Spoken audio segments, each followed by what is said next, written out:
paid £116 million for a boy wonder. But week after week, all Liverpool gets are questions. Florian Wirtz, child prodigy, technical magician, Bundesliga king, now a talking point, a spectacle, a storm swirling every second he's on an English pitch. But why exactly is the Premier League chewing up its most expensive signing and spitting him out match after match? Let's rip into every angle, every stat, every piece of drama swirling around Wirtz, and dig into why one of Germany's brightest is living through the most brutal football lesson of his life. Let's start with that moment. Gary Neville on live TV, watching Liverpool versus City, shaking his head. He looked like a little boy. Those aren't words you hear about a star signing, especially not about Wirtz. A player who cut through Bundesliga defenses for fun. But against City's monsters, Rodri and Diaz, he was out-muscled at every turn. Every shoulder-to-shoulder, every 50-50, it was men versus boy. Suddenly, £116 million doesn't buy magic. It buys questions. Can Wirtz ever shake off that little boy label? Here's the first crack in the story. Wirtz isn't just struggling physically, he's lost in translation. Imagine being told, one day you're Liverpool's new left winger, charged with running the flanks, stretching play. Then minutes later, you're central attacking midfielder, threading the needle. And on another day, you're false nine, tasked with operating between the lines, making late runs. Arne Slot, Liverpool's new thinker, keeps switching Wirtz's position, trying to unlock that Bundesliga version. But each experiment misfires. There's no chemistry, no rhythm, just confusion.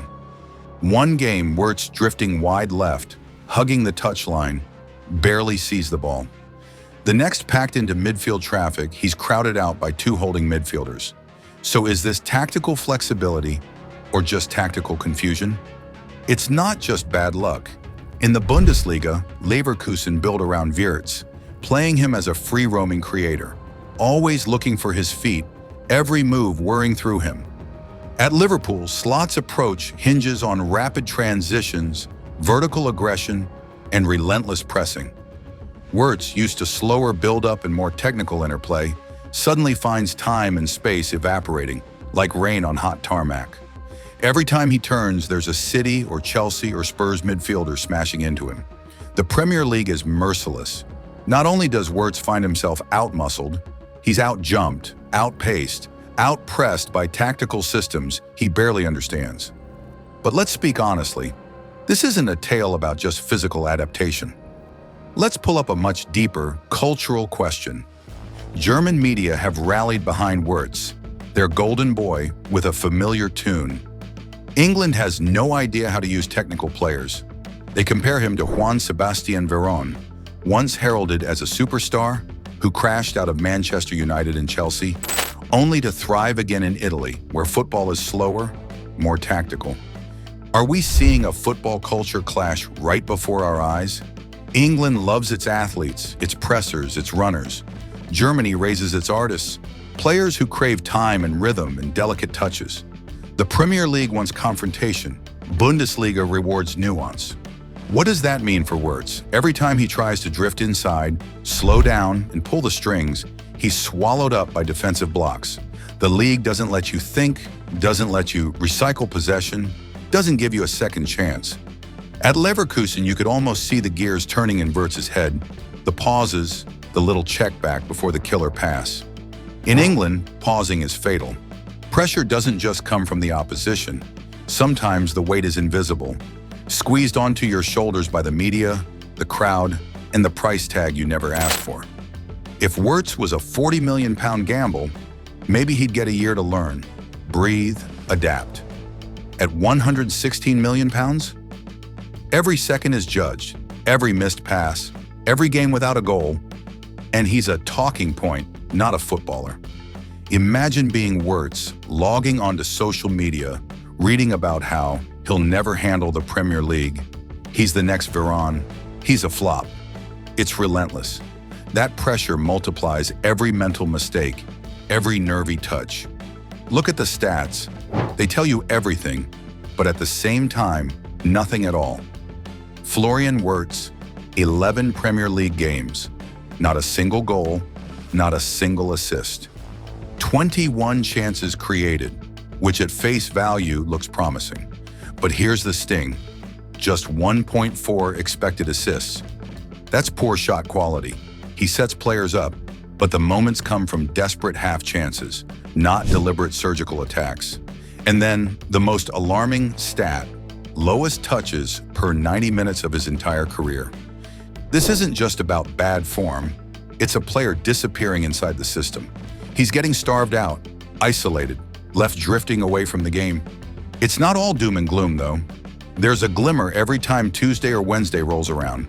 Champions League night, floodlights on, real European pedigree. It's here that Wirtz comes alive. A goal, 2 assists in just 5 European outings. Liverpool fans see the old magic, the balance, the calm under pressure. Against Real Madrid, suddenly he's threading passes, finding space, dancing between defenders.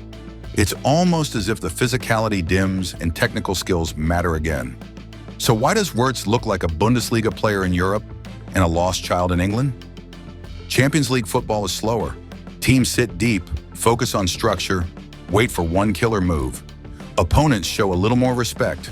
There's no frantic pressing, no wild pace. Wirtz can turn, look up, find his man. The difference is night and day. In England, every second is a battle. In Europe, the battles yield space. It's football's twin Earth experiment. Same player, same club, utterly different outcomes. Wirtz's struggles aren't happening in a vacuum. There's another misused talent lurking in Liverpool's squad. Hugo Ekitike. Here's a striker tearing up French football, dazzling for France. But at Liverpool, he's just another body in the lineup. Numbers drying up. Slot's system doesn't play to Ekitike's strengths either.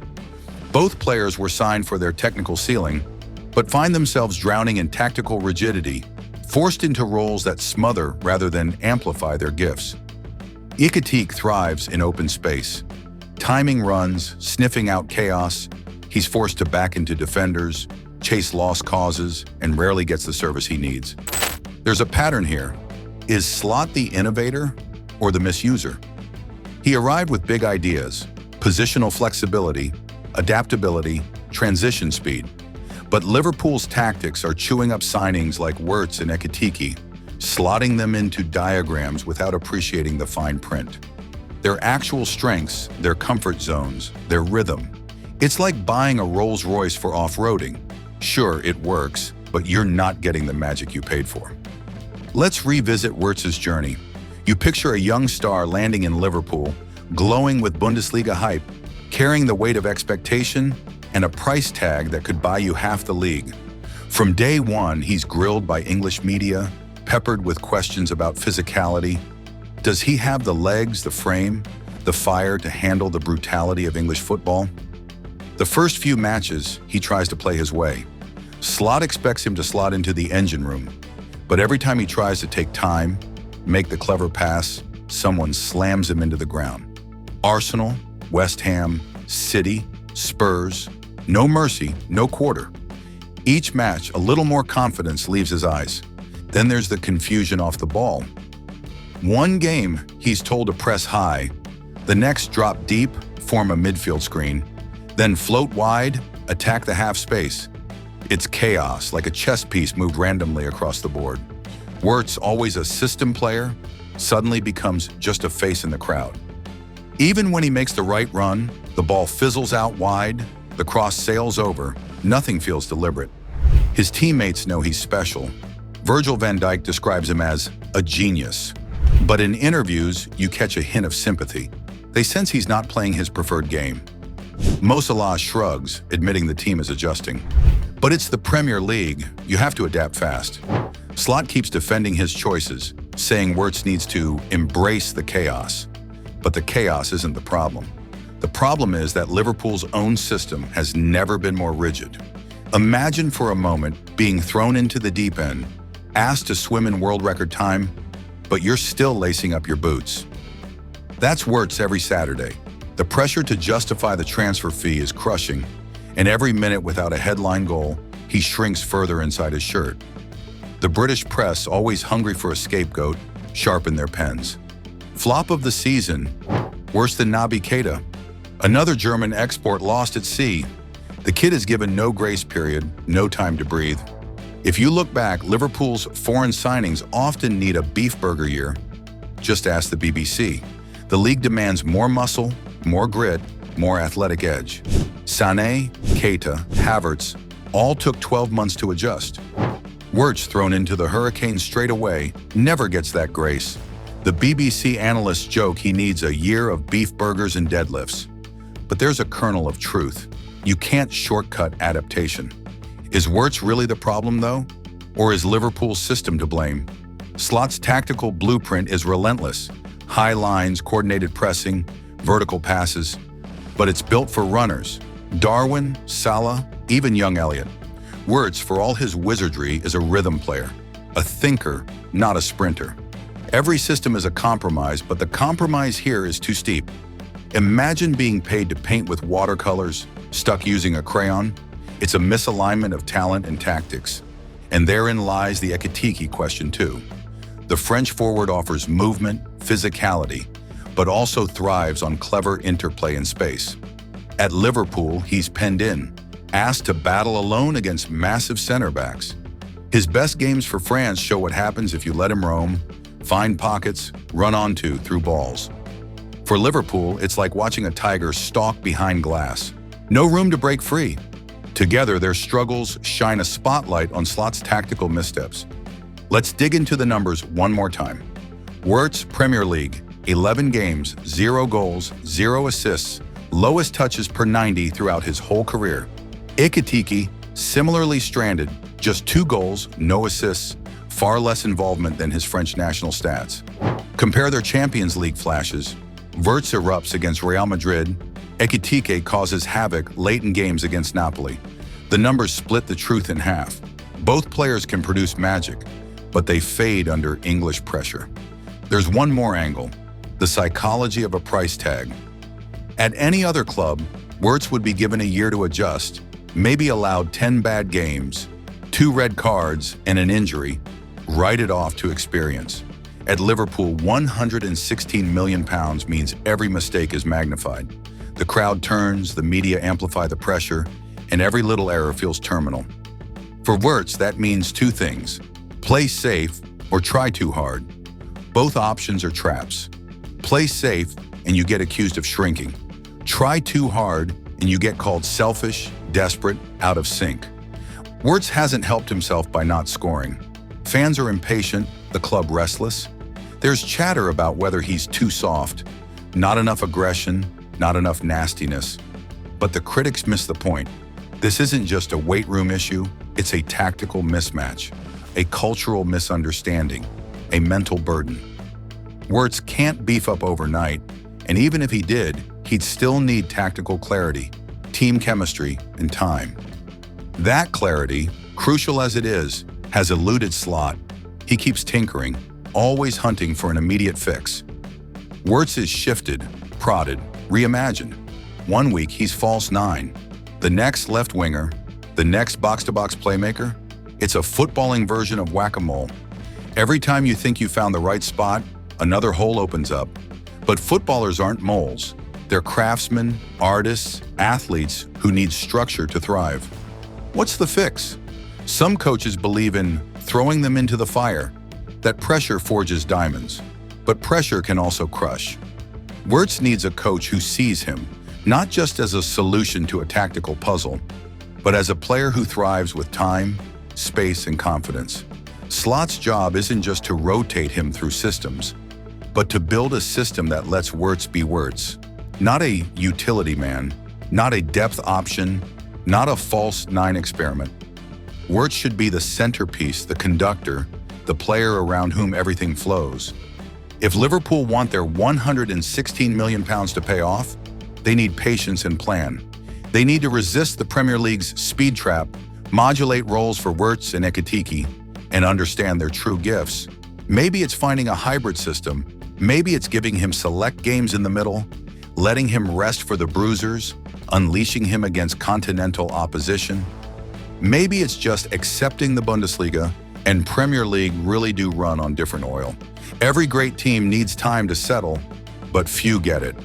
Liverpool must decide, squeeze every last drop of running from their squad, or reimagine their build-up to save the investment made in their two technical gems. In the coming months, look at Wirtz and Ekitike, not as failed signings but as misused tools, diamonds, not rough stones. Their careers aren't defined by one bad autumn, but by how Slot and Liverpool adapt from here. If they do, after a beef burger year, Liverpool could unlock something greater than a highlight reel, something that makes fans forget price tags, forget flopped passes, and remember football's real magic. Wirtz isn't out of time, he's out of the system. Fix the system and you fix your star. So next time Wirtz steps onto the pitch, remember, England may not fully understand its technical signings yet, but those who wait, those who build, will get more than just numbers. They'll get legends. And right now, Liverpool holds the keys to two stories waiting to explode, or maybe just waiting for someone to finally get the system right.